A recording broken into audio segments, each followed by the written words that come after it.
Fala, meu amigo e minha amiga Agro de Respeito. E aí, você tá vendo que hoje tô bem agasalhado porque tá bem frio aqui no interior de São Paulo. E aí na sua região, tá frio? Bom, mas faça chuva, faça sol, faça calor, faça frio, estou aqui para gravar o seu conteúdo semanal do Agro de Respeito. E hoje o assunto vai ser elementos benéficos e eu vou falar para você sobre o silício, que é um elemento benéfico que vem sendo cada vez mais usado na agricultura. O que tem de atualidade sobre o uso de silício, o que ele traz de bom, o que ele não traz, né? Vem sendo muito usado, mas o que a ciência mostra a respeito desse elemento benéfico para as plantas? Fica nesse vídeo que você vai descobrir.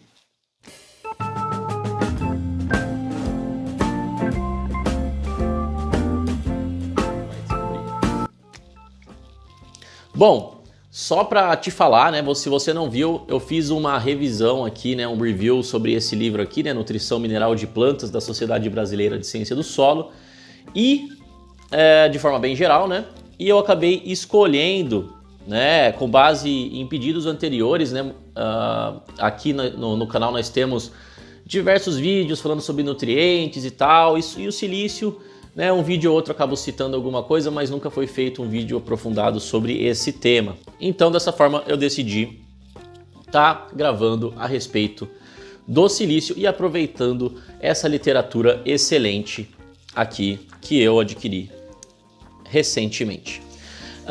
Então vamos lá, né? O silício, olha só que interessante, né? O livro já traz que o silício é o segundo elemento mais abundante na crosta terrestre. Enfim, e o silício ele já foi muito estudado, né, sobre seus efeitos nas plantas e existem algumas particularidades que eu quero destacar para você nesse vídeo que eu achei que me chamou muita atenção, né, e algumas eu já conhecia, mas eu acho que é muito importante para você que não conhece ainda, né? O silício ele pode ser usado via solo, né, ou via foliar, né? Então, os silicatos podem ser aplicados ao solo em pó granulado, né, por exemplo, silicato de cálcio e magnésio, ou ainda na forma líquida, né, via solo ou foliar via silicato de potássio e de sódio, como eles colocam aqui, né.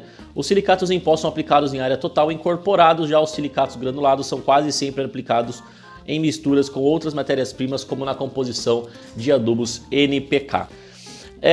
Agora vamos falar aqui, eu quero ser bem focado em coisas mais práticas, né. O livro, na verdade, ele traz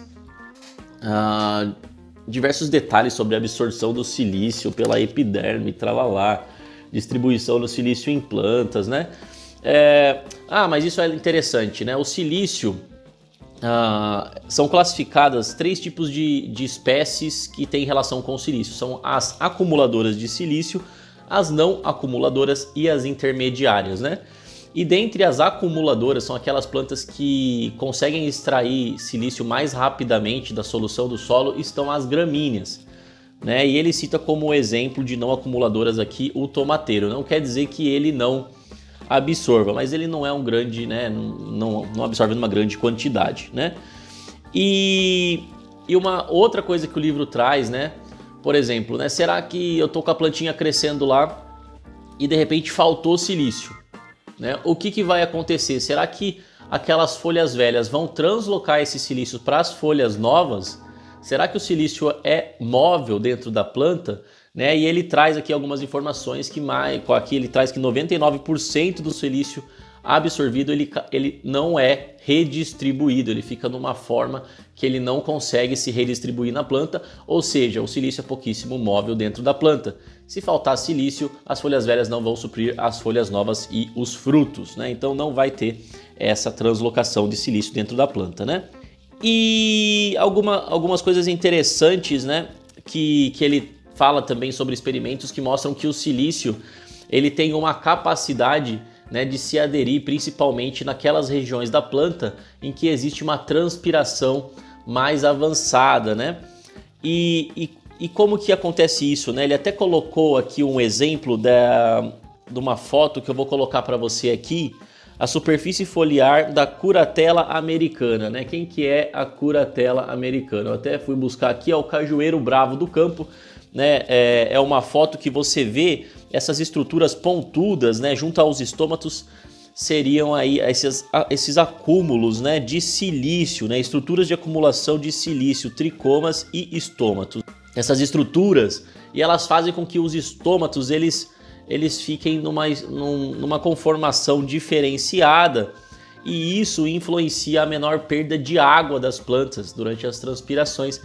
Então vamos dizer assim, existe uma hipótese, né, de que dessa forma o silício age com esse mecanismo para que as plantas percam menos água, né? E diversos trabalhos eles citam aqui que mostram que o uso de silício na agricultura ajuda a resistência das plantas, né, em períodos de déficit hídrico, né? Ou seja, de pouca disponibilidade de água no solo, né?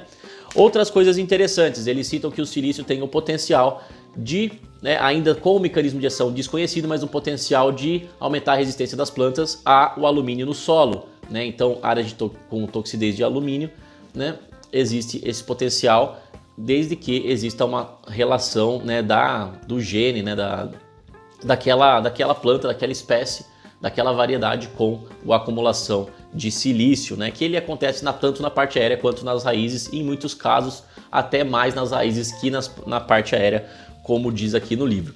Outra coisa que fala do silício é que ele é uma grande ferramenta já comprovada para resistência a doenças nas plantas.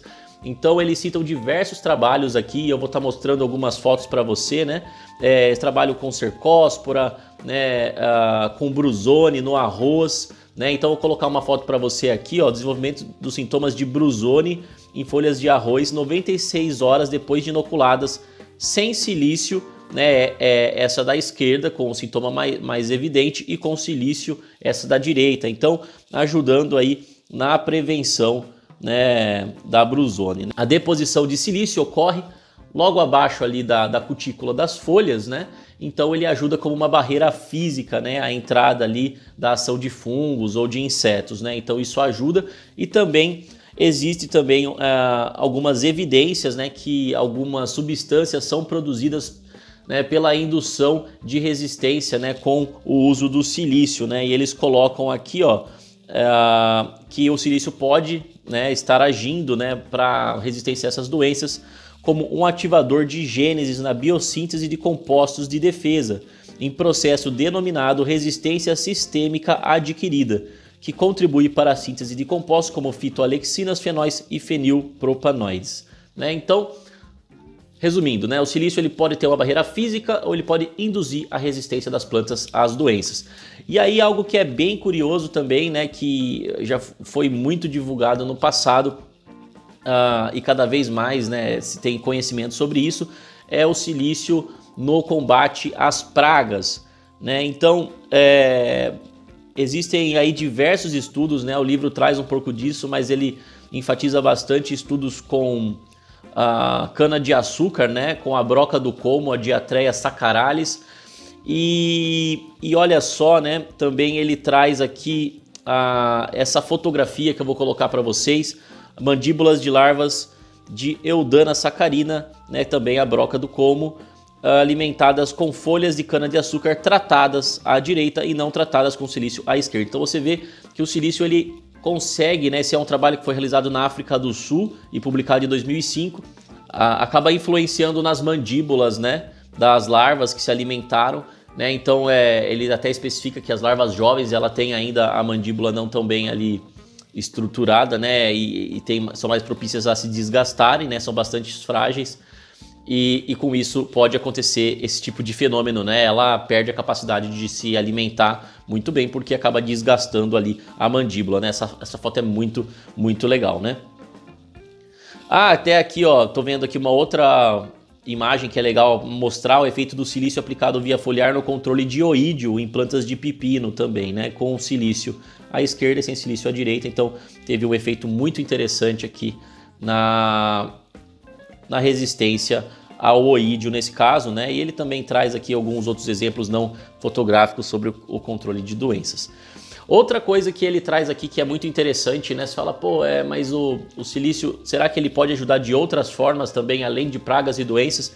E ele mostra que existem trabalhos que demonstram, né, que o uso de silício pode ajudar na produtividade das plantas, né? Mas é claro que você já deve estar imaginando isso, se ele ajuda a perder menos água, se ele ajuda a controlar doenças, se ele ajuda a controlar pragas, então de fato ele vai acabar ajudando na produtividade também, né? Então alguns trabalhos que mostram isso, né? Eu vou deixar aqui um gráfico bacana para vocês, né, que foi comparado com a questão do calcário, né? Então a produção de colmos de cana-planta e cana-soca em função da aplicação de calcário de silicato de cálcio, né? Então existe aí uma produção de colmos muito maior aí com o aumento das doses aplicadas por tonelada por hectare do silicato, por exemplo, né? A maior parte dos benefícios do uso do silício realmente estão aí de acordo com a resistência das plantas às doenças, as resistências das plantas às pragas e ao déficit hídrico, né, e alguma relação à resistência à toxidez de alumínio no solo, né, isso que o livro traz de forma bem resumida. Claro que ele explica mais os mecanismos de ação, dá exemplo de trabalhos científicos, mas de fato é isso que eu queria trazer para você entender um pouco mais para que serve o silício, por que tem tanta gente falando de silício, por que tem tanto produto à base de silício, né, ou com foco no silício aí no mercado, como uma alternativa para você enriquecer o manejo das culturas agrícolas. Legal? Gostou desse vídeo? Deixa o like, deixa nos comentários se você já usou algum produto à base de silício, como foi o seu resultado, compartilha aí para a gente entender um pouco melhor. E é isso aí, compartilha com os amigos esse vídeo também e até o próximo vídeo.